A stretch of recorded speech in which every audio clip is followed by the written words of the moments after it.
Bonjour, bienvenue au tuto de Défi Conseil. Nous allons continuer maintenant nos informations concernant cette période du Covid par des tutos que vous trouverez ici avec ou sans PowerPoint. Aujourd'hui, le volet social de la loi prolongeant l'état d'urgence sanitaire jusqu'au 10 juillet 2020, qui précise 3 points: pas d'exonération de responsabilité pénale, protection contre les licenciements et comment est considéré le temps de chômage partiel. Au niveau du pénal, la loi a transigé entre le Parlement et le Sénat. Il y a eu plusieurs discussions et même des positions du Conseil constitutionnel. L'employeur a une obligation de moyens renforcés pour la sécurité de ses salariés. Attention à cette obligation de moyens renforcés.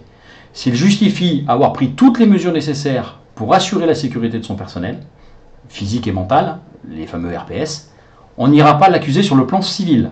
Ce qui veut dire qu'on peut quand même l'attaquer sur le plan pénal. Le ministère du Travail a précisé que pendant cette période du Covid, si vous respectez au maximum les fiches de sécurité des salariés, et on montre que par rapport à vos compétences et par rapport aux efforts que vous avez faits, c'est suffisant, le juge continuera ou non d'apprécier si vraiment il y a un défaut pénal de votre part ou pas. Soyez très prudents et très vigilants sur ce point-là. On est bien d'accord qu'aujourd'hui, on cherche plus la responsabilité que vraiment à essayer de soigner. Mais c'est une réalité française. La meilleure protection des salariés mis en quarantaine. Normalement, quand il y a une suspension du contrat de travail, l'employeur ne peut pas rompre le contrat, il ne peut pas le casser. C'est notamment quand il y a des congés maternité, des accidents de travail ou de la maladie. Donc, ils ont voté pour que si jamais un salarié est mis en quarantaine, idem, le salarié est protégé, donc on ne peut pas le licencier. Ce qui paraît assez logique quand même. Troisième point, le temps de chômage partiel. Le temps de chômage partiel, comme c'est une suspension de contrat de travail, il se posait la question de savoir s'il comptait ou pas pour les calculs de l'intéressement, de la participation ou autre.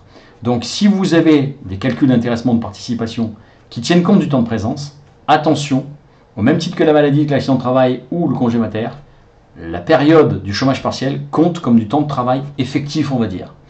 Donc c'est une notion relativement importante. Ça n'empêche pas que la prime PEPA a prévu éventuellement des adaptations pour le temps de travail effectif. Donc c'est une concertation qu'il faut avoir.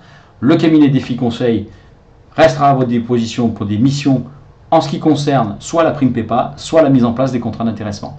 Nous vous présenterons bientôt un tuto sur le sujet. À bientôt.